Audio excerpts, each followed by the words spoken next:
Hey Norway family, welcome to my home office. This is where I spend most of my time during the mornings getting all the details of what pastors do completed for the week. And I've noticed that it's actually been a pretty neat time, although I desperately miss all of you.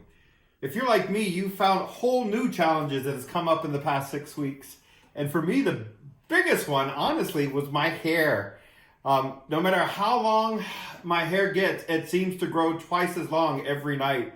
Because of that, I literally was struggling with keeping enough product just to keep my hair down because it grows out as a fro.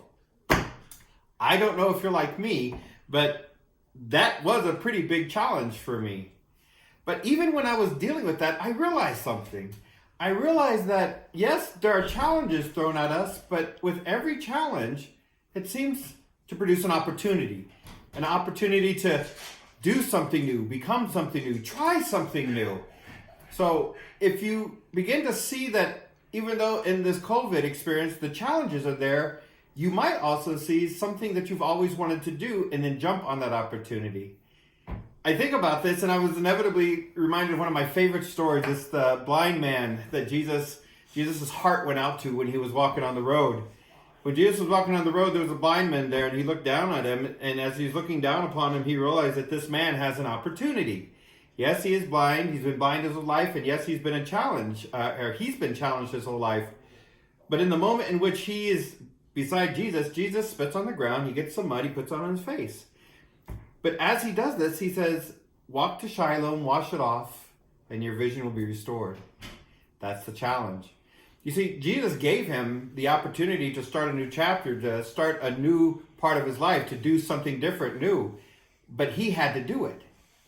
As I listen to the story, as I've read it many, many times, it also dawns on me how overwhelmingly challenging it must have been. Many commentators believe that the man had to walk over 1,300 yards to get to Siloam. And in that, he would literally be walking and coming up against things he literally didn't know was in front of him. I don't know about you, but I stubbed my toe just trying to get to the bathroom in the middle of the night. But yet, this was the opportunity. Would he look upon it as simply a challenge too big to overcome, or as a new way to step into a new part of his life? We know what happened. He did. He stepped into his life. He walked the 1,300 yards. He washed the mud off, and something unique happened. Not only was his sight restored, but his heart and his faith was strengthened. Because immediately afterwards, as he was coming back, he was challenged by his neighbors. He was challenged by by the Pharisees and by the scribes, always saying, all saying, "Are you really the man?" His end response was pretty neat. His end response was, "Not only am I the man, but I'm the man who was here beforehand. I just now have something new to myself, and that is the fact that I know that Jesus was with me, and he gave me the opportunity, and I took it." That's what those wonderful moments are all about, taking the opportunities to go forward.